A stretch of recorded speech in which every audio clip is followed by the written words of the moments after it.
feminisme itu sudah mulai sejak tahun 70-an.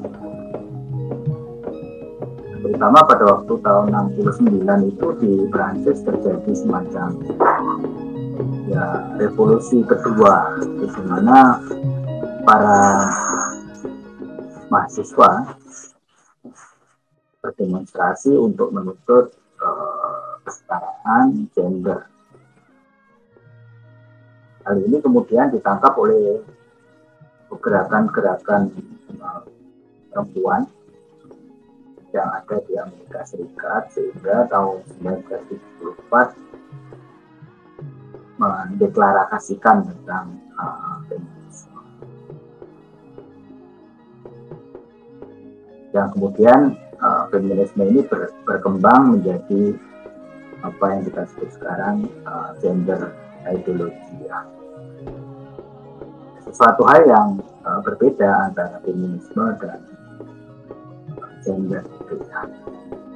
Perbedaannya terletak pada baik itu dasar pemikirannya maupun terdapat juga perbedaan dalam hal cara bagaimana berjuang, lalu bentuk perjuangan seperti apa yang dapat kita ambil untuk menyelesaikan persoalan-persoalan itu.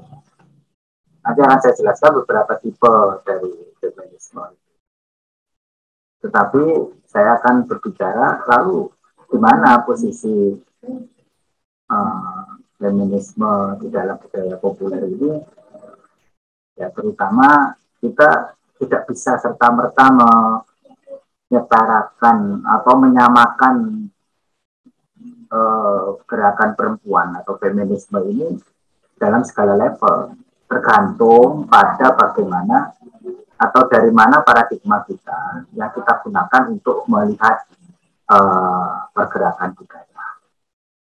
Hanya saja ketika saya berada di Eropa, ya, tahun 88 sampai 92, saya studi di Eropa, di beberapa negara saya kunjungi seperti Italia, Inggris, Belanda, kemudian Belgia, Jerman, dan terutama di Prancis.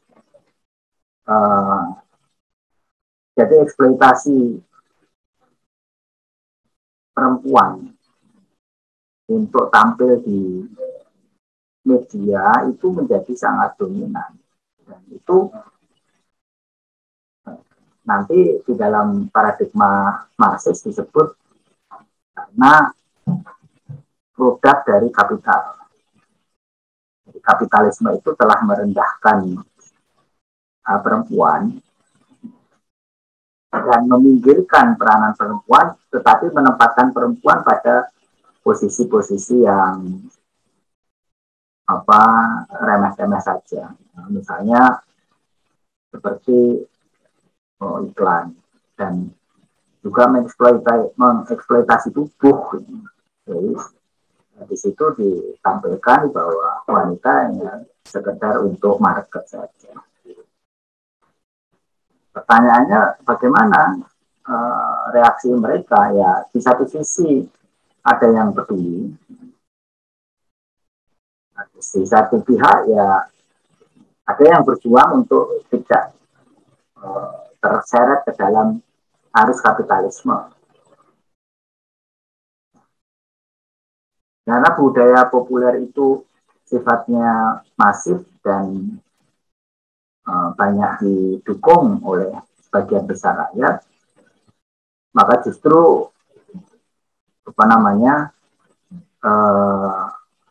kaum perempuan ini memanfaatkan situasi demikian untuk melakukan satu praktek kebudayaan yang sifatnya instan, tetapi dapat menghasilkan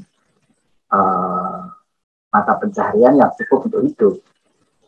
Nah, di situ terjadi memang satu pergolakan gitu ya. Di satu sisi kebutuhan untuk memenuhi kebutuhan hidup, pihak lain cara-cara yang digunakan oleh kapitalisme itu hanya memikirkan perempuan, bahkan dalam tanda kutip bisa merendahkan. Tapi itu ya tergantung pada paradigma dari mana kita melihat. Karena pada kenyataannya juga perempuan itu senang-senang juga dijadikan sebagai alat atau produk untuk menyuarakan produk-produk kapitalisme.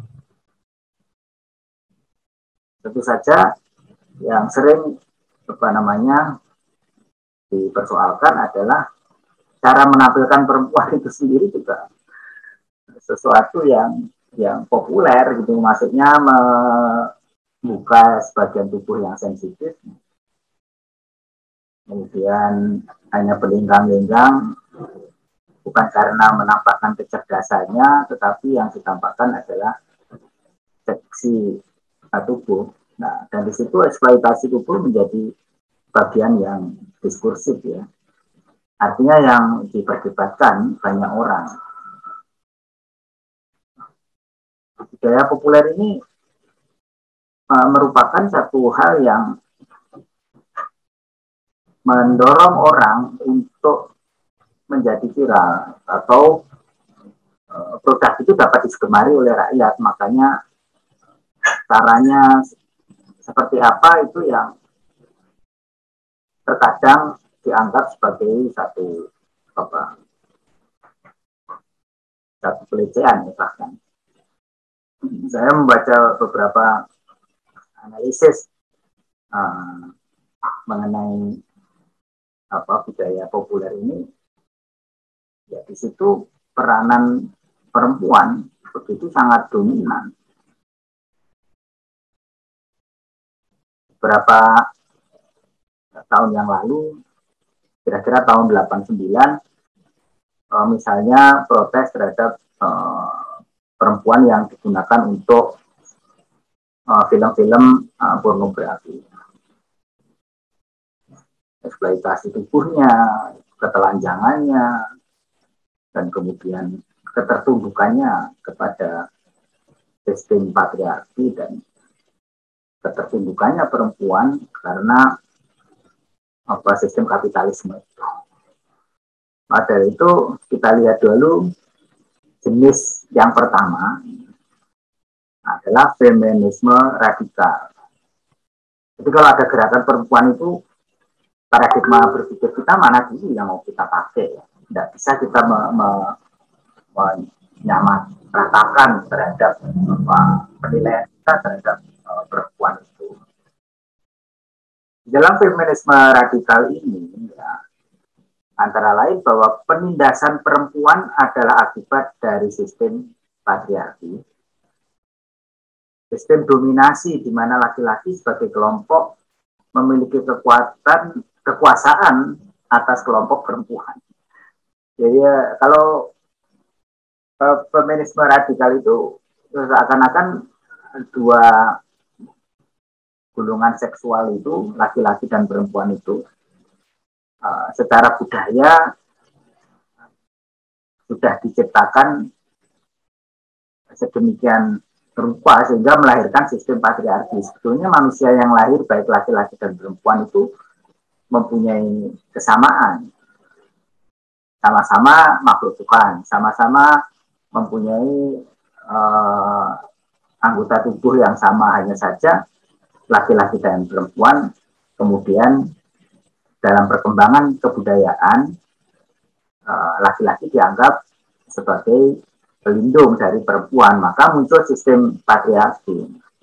Tapi di beberapa kelompok masyarakat seperti di Sumatera atau di India itu sistem patriarkinya berjalan dengan baik, ya, sehingga kalau Anda orang Indonesia pergi ke India misalnya akan sangat heran melihat bahwa perempuan itu mempunyai posisi-posisi yang baik, dan kemudian juga dalam organisasi itu mereka mengendalikan atau memimpin suatu seremonial. Saya sendiri kaget ya ketika ke India dan kemudian melihat bagaimana perempuan-perempuan India berada di depan, tidak seperti di Jawa ataupun di Indonesia. Nah, feminisme radikal ini juga termasuk di dalamnya adalah analisis feminisme dari Marxis ya, yang menyatakan bahwa sumber utama penindasan adalah kapitalisme ya, seperti Karl Marx sendiri yang menuduh kapitalisme sebagai bentuk penindasan terhadap kaum proletar. Nah, di sini dengan kita mengatakan atau menggunakan paradigma Marxis, maka jelas penindasan yang terjadi pada perempuan itu adalah karena munculnya kapitalisme. Kalau kapitalisme berarti ada kaum proletar dan kaum borjuis. Dan di situ hubungannya tidak setara. Karena satu majikan, satu buruh. Sehingga dominasi laki-laki terhadap perempuan sebagai konsekuensi dari dominasi modal atas tenaga kerja. Jadi feminisme radikal itu adalah mengkontraskan antara satu kelompok dengan kelompok yang lain. Tapi prinsipnya adalah bahwa kebudayaan itu tidak dapat diterus-terusin. Lebih begitulah. Jadi Anda semuanya mengikuti struktur yang ada ini menjadi harus nurut pada suami. Nah, semuanya itu adalah karena sistem kebudayaan itulah yang mendorong Anda melakukan tindakan sebagaimana yang sudah diwariskan dari generasi ke generasi. Maka dari itu di dalam budaya populer warisan itu terus dikembangkan sehingga perempuan itu tetap berada pada posisi yang periferi. Kalau orang Jawa mengatakan menjadi konco winting. Atau ya tidak berada di publik. Maka ada giumnya juga mengatakan yang perempuan itu yang penting adalah 3M. Ya. Bisa memasak, bisa mana ya, punya anak, dan kemudian bisa macak, itu bersolek atau berdandan. Nah, ada gium yang sudah ada itu, atau ya sebutan terhadap perempuan dengan 3 golongan itu sebetulnya sudah meminggirkan wacana perempuan untuk tampil sebagai panglima. Karena tugasnya ya hanya masak, ya, bersolek diri, memasak, berada di dapur, masak, mana, dan bisa melahirkan itu.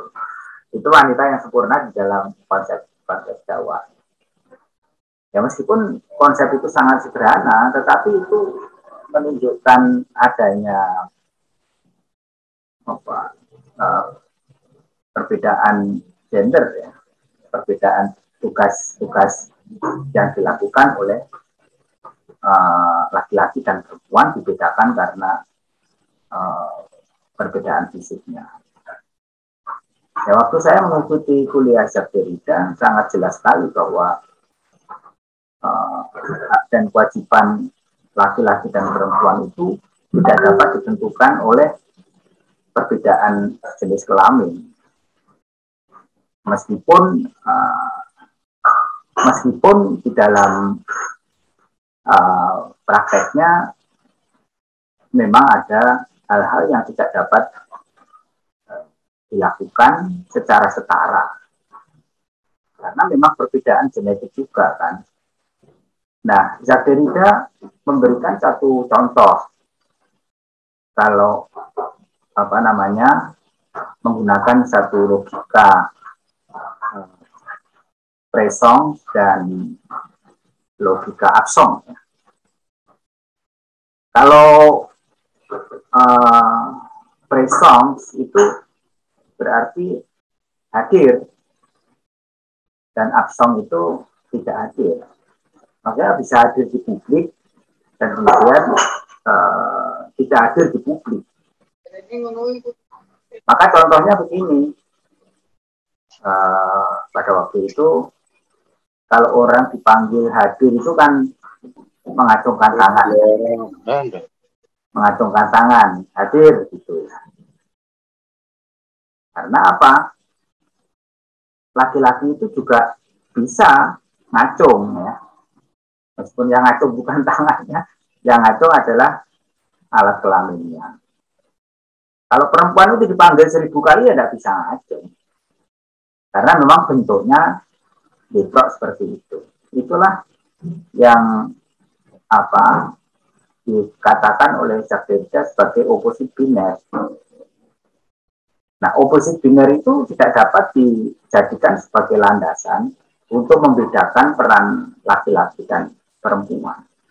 Memang berbeda, yang satu bisa ereksi, bisa ngaceng, yang perempuan tidak bisa ngaceng. Perbedaan itu oleh Jacques Derrida tidak harus dipandang sebagai sesuatu yang menghalang-halangi orang untuk mendapat terlibat ya, di dalam berbagai urusan. Maka dari itu di dalam sistem politik Perancis itu perempuan itu juga baru boleh hadir di publik, terutama di dalam pemilihan umum itu ya baru tahun 42. Ya baru saja, meskipun lahirnya demokrasi itu di Perancis, tetapi terhadap perempuan itu juga sangat lambat. Nah, di dalam keterlambatan itu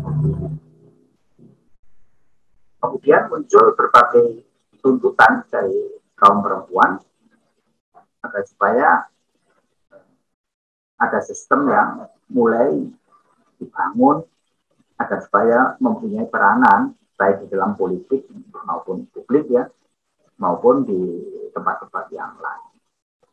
Nah, mulailah kemudian perempuan dapat bekerja di luar rumah dengan gaji yang sama. Dan laki-laki pada posisi yang sama, misalnya seperti itu.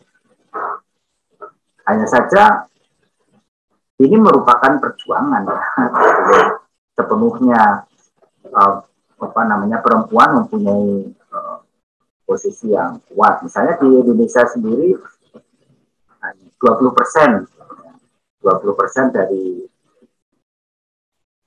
anggota DPR misalnya harus menjadi atau diduduki oleh perempuan. Pun belum seluruhnya, tapi ini sudah ada political will atau niat baik dari pemerintah untuk memasukkan perempuan dalam upaya itu. Nah, karena perempuan ini melakukan upaya-upaya yang sangat radikal ya, sehingga perjuangannya pun juga berbeda-beda. Kalau kita melihat di slide berikut ini adalah feminisme liberal.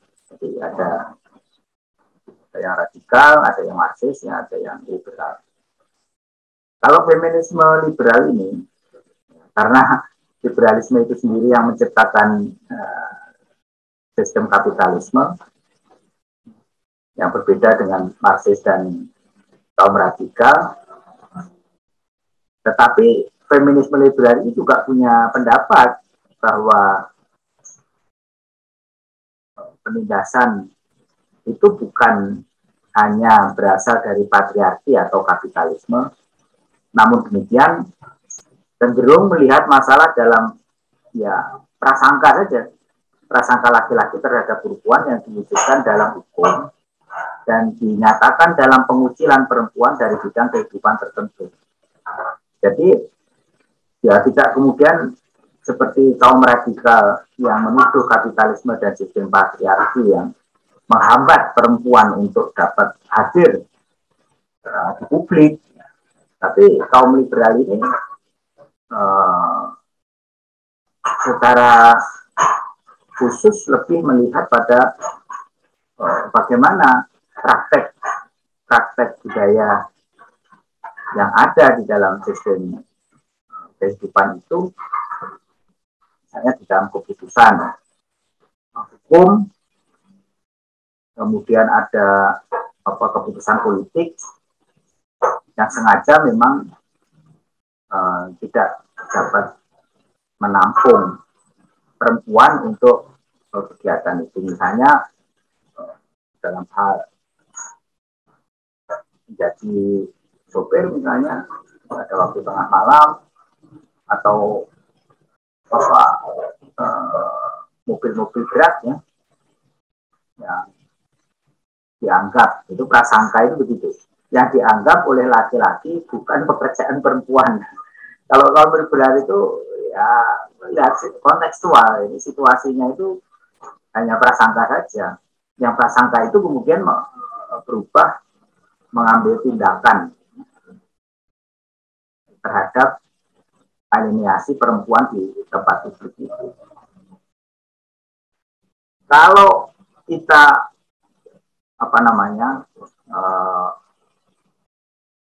melihat apa yang baru saja saya ceritakan itu, kaum liberal sendiri bukan menyalahkan adanya kapitalisme atau sistem budaya atau sistem patriarki yang muncul di dalam sistem kehidupan kita. Tetapi bagaimana praktek-praktek kebudayaan itu dapat diubah. Misalnya laki-laki dan perempuan. Laki-laki itu kan tidak mungkin akan membersihkan rumah atau cuci-cuci pakaian atau memasak. Itu karena dibangun oleh struktur yang diwariskan.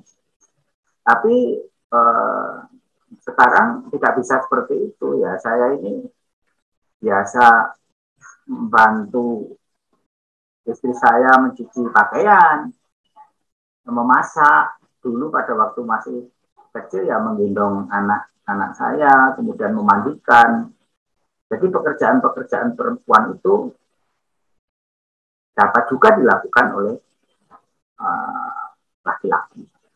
Termasuk juga pada waktu di Perancis sebelum tahun 42 itu ya perempuan itu kurang lebih sama, ya masak, manak, dan masak. Itu sudah cukup baik. Gitu. Karena perempuan yang tidak bisa masak, ya, masak itu bersolek itu ya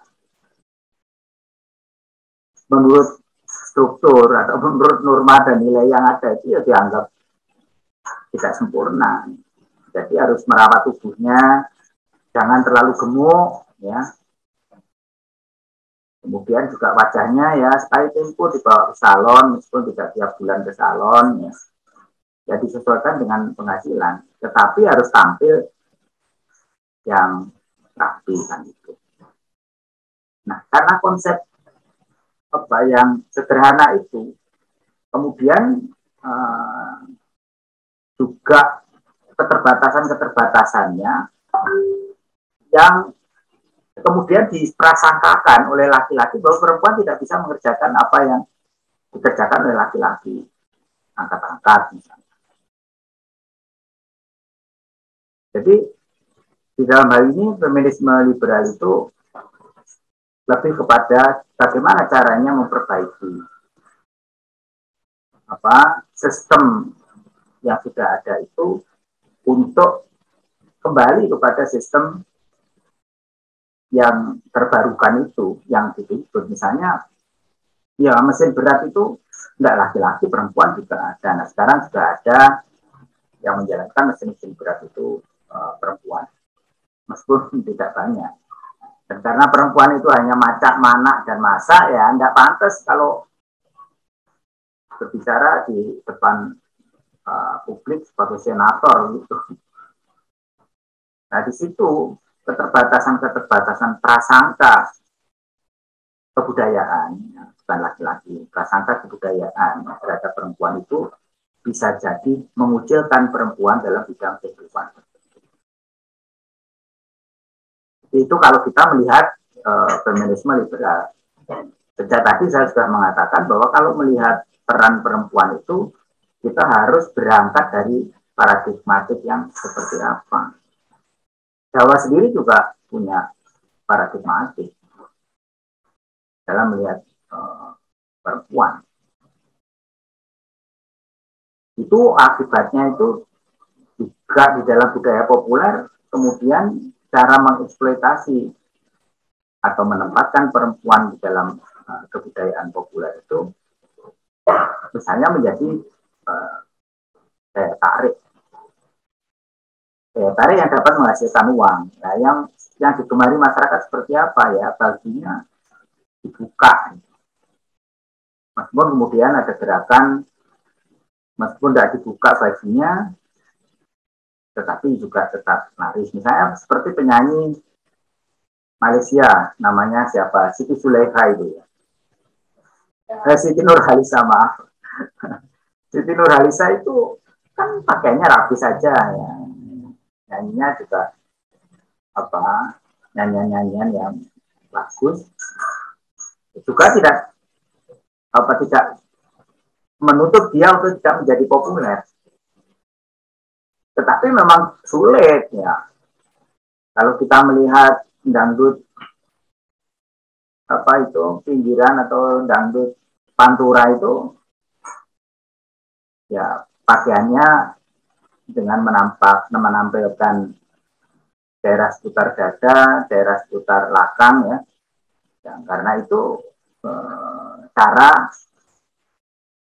wanita untuk dapat menjadi viral. Nah itu yang sebetulnya dikritik oleh feminisme liberal ini. Jangan mengumbar sesuatu yang merendahkan derajatnya sendiri, kurang lebih begitu. Jadi mempunyai satu patokan. Sudah ada 3 patokan ya. Kalau Marxis itu jelas posisinya itu ya wanita seperti sekarang ini karena kesalahan sistem patriarki yang berkembang dan sistem kapitalisme yang mengeksploitasi perempuan untuk kepentingan profit, kepentingan mendapatkan keuntungan. Kemudian selanjutnya akan kami tunjukkan mengenai gender ya yang muncul di tahun 80-an.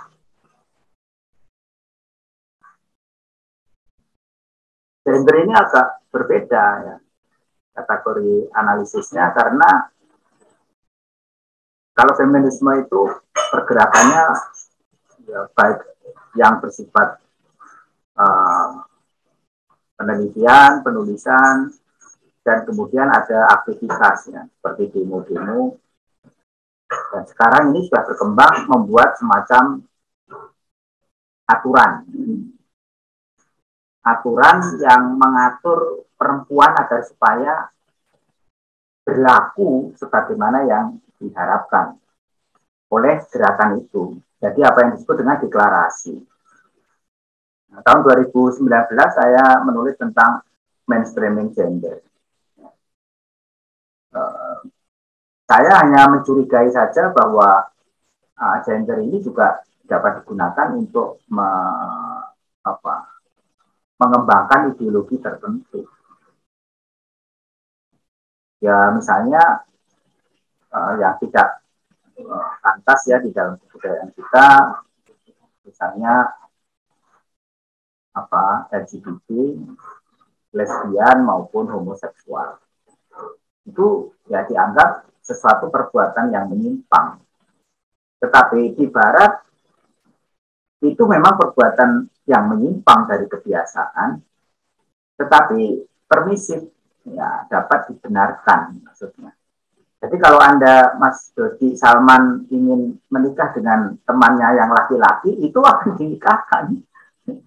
Tapi kalau di Indonesia, Mbak Delta, siapa Mbak Dela Eka Putri, kemudian ingin menikahi Mbak Yohana, ya pasti dianggap tidak normal.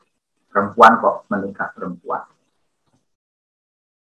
Ya pasti tidak punya anak, tapi kalau bermain seksual ya bisa. Karena sekarang ada alat-alat canggih untuk dapat menyerupai. Itu tidak masalah. Karena feminisme itu juga sekarang ini sudah digerakkan melalui suatu organisasi non-governmental. Ya, di dalam organisasi government juga ada. Kan ada ini Komisi Perempuan Indonesia.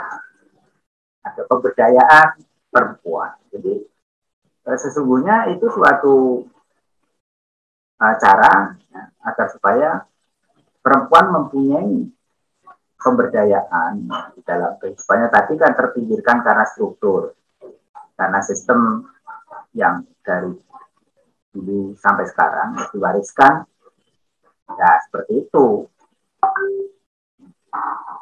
Sekarang Anda boleh menjadi direktur, bisa nongkrong, ya biasa Anda punya kebiasaan yang baru, misalnya merokok, ya harus kita anggap sebagai satu ya, kesetaraan.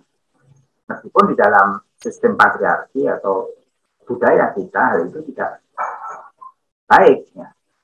Namun demikian berbagai tuntutan dari kaum feminisme itu ya mesti diberi kelonggaran.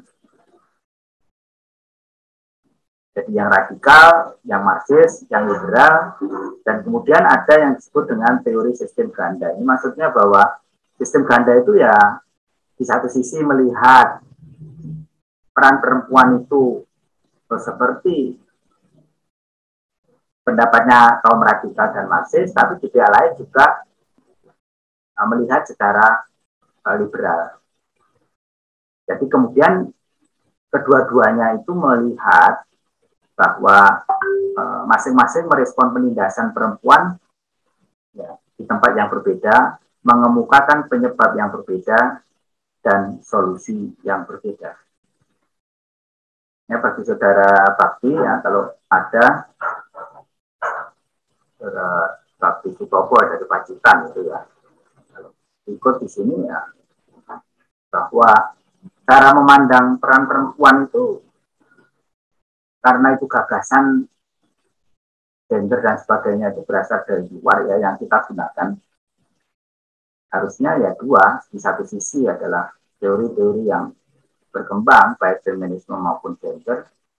Yang kedua juga bagaimana struktur Indonesia di dalam menanggapi dua sistem itu, termasuk juga LGBT. Karena yang terakhir ini juga menjadi diskursus yang sangat keras ya di Indonesia. Nah, dalam kaitan kita melihat perempuan secara paradigmatik, maka kita akan dapat membaca bagaimana role atau peran perempuan di dalam budaya populer. Kalau itu musik ya, tapi bagaimana cara mereka menampilkan musik wanita di dalam film, di dalam musik, di dalam drama, atau di dalam kehidupan sehari-hari.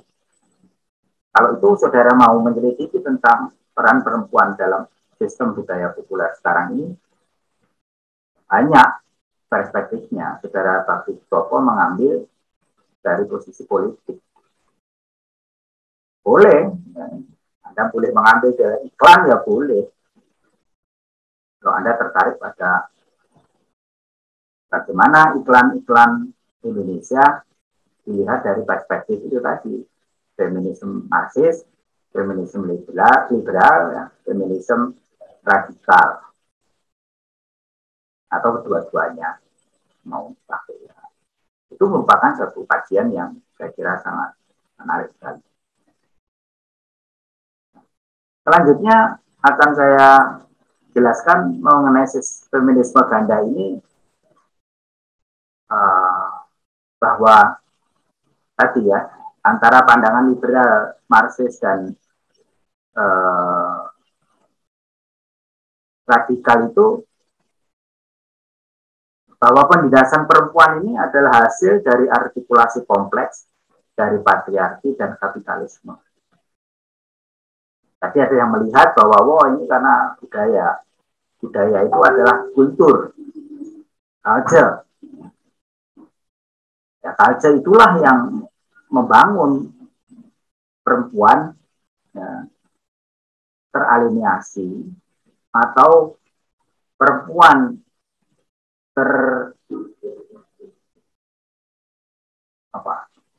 terdepresi, tererosi oleh adanya sistem struktur atau kebudayaan itu dari culture itu sendiri.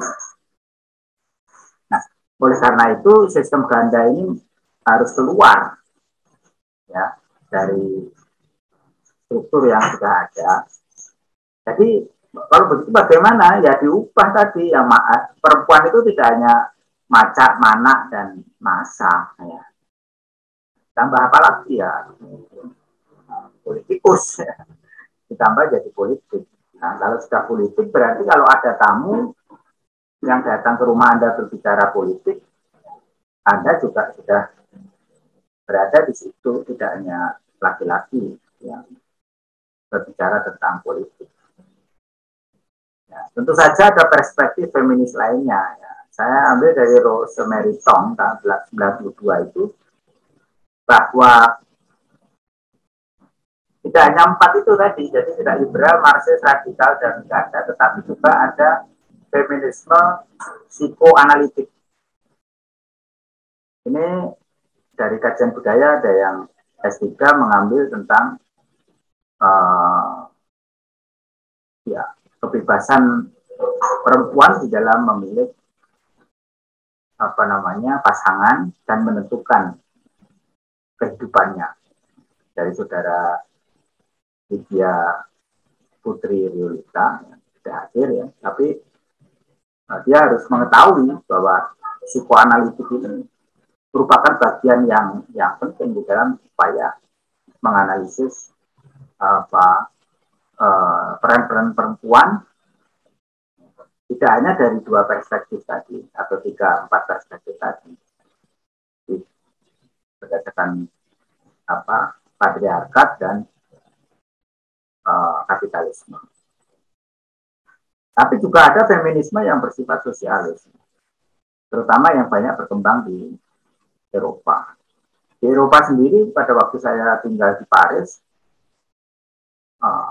kelompok-kelompok sosialis itu juga muncul ya, yang tidak seradikal. Meskipun yang tampil banyak di publik itu adalah kelompok radikal atau feminisme radikal. Kalau feminisme radikal itu melihat cowok itu ya seperti musuh, karena cowok itu dianggap, laki-laki itu dianggap membangun sistem patriarki yang menelantarkan atau yang meminggirkan perempuan. Termasuk di dalam tokoh-tokoh iklan misalnya. Walaupun kemudian ya kelompok sosialis ini membuka perempuan untuk menjadi Perdana Menteri. Nah, ya ada, meskipun tidak sampai selesai, mungkin 6 bulan mungkin di tapi ada upaya-upaya untuk itu. Misalnya untuk menjadi penyiar itu ya tidak laki-laki semuanya, perempuan juga tampil di situ dan tampak juga memperlihatkan kapasitas dan kemampuannya yang tidak kalah dengan laki-laki. Jadi dari feminisme sosialis itu ya lebih halus ya, lebih halus karena juga melalui proses negosiasi yang panjang. Ada kelompok eksistensialis ya, terutama yang dikembangkan oleh Jean Paul Sartre dan semua buku pasangannya yang dikenal dengan skandal ya, yang besar di dalam filsafat itu. Nah, kemudian ya yang menentukan bagaimana perempuan itu harus menentukan dirinya sendiri. Itu ya perempuan itu sendiri. Maka dari itu terjadi diskursus yang sangat luar biasa antara di satu sisi perempuan merasa nyaman dengan peran itu, tapi dari kelompok radikal menyebut merendahkan sendiri kaum perempuan. Dan kemudian muncul apa itu postmodern. Ya, postmodern itu lebih pada kesetaraan gender. Selanjutnya feminisme itu ya sebagaimana disebutkan Marxisme yang selalu lebih dari sekedar buku teks dan praktek akademik. Itu maksudnya bahwa ya kajian gender itu banyak berada di dalam konteks tekstual. Apakah di kajian budaya S3 itu ada yang mengambil drama yang dilakukan oleh saudara Budi Waluyo, kemudian ada yang novel, jadi ronggeng dari Dukuh Paruk yang dikerjakan oleh saudara Widya Nurmanasari. Kemudian ada lagi yang menulis tentang dekranasi. Nah, itu ya dikatakan bahwa baru di dalam teks tekstual dan akademik itu yang mengembangkan, tapi di masyarakat sendiri gerakannya juga belum begitu terasa. Itu merupakan salah satu kritikan juga bahwa mesti harus bersama-sama. Sehingga tahun 2018 sudah ada deklarasi baru tentang feminisme.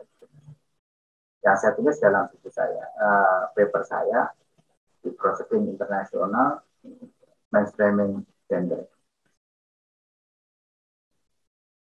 Nah, dalam perspektif paradigma feminisme ganda ini kita menemukan bahwa perempuan itu juga dapat hadir dalam gerakan politik. Dan apabila perempuan itu tidak hadir di dalam politik, maka dianggap sebuah penindasan. Makanya Indonesia itu supaya dianggap tidak menindas perempuan, jadi ditentukan saja berdasarkan undang-undang anggota DPR sekurang-kurangnya 20% adalah perempuan. Dan itu merupakan suatu goodwill, ya, suatu niat baik dari bangsa Indonesia sendiri untuk menempatkan posisi perempuan dan memberdayakan perempuan yang setara dengan laki-laki. Kemudian yang terakhir saya ingin menjelaskan bagaimana gerakan feminisme itu ya baik dari 4-5 paradigma tadi pada prinsipnya adalah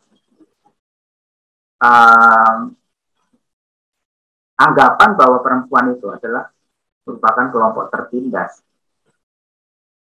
Sehingga diskursus yang berkembang sekarang ini adalah tindakan counter discourse atau tindakan perlawanan. Makanya ada tuntutan macam-macam.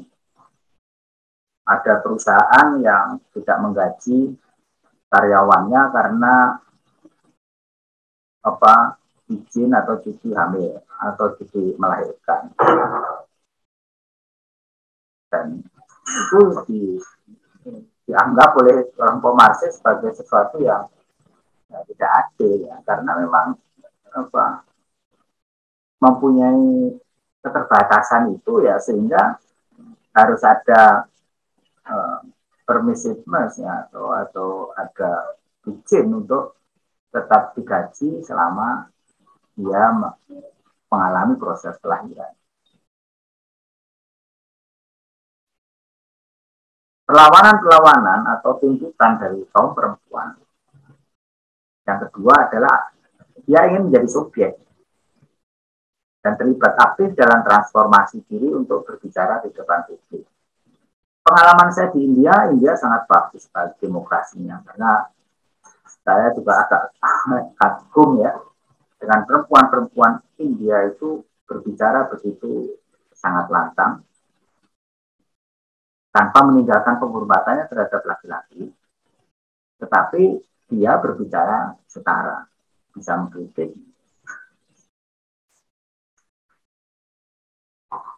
menggunakan logikanya untuk dapat menunjukkan eksistensi dirinya sebagai perempuan yang menjadi subjek.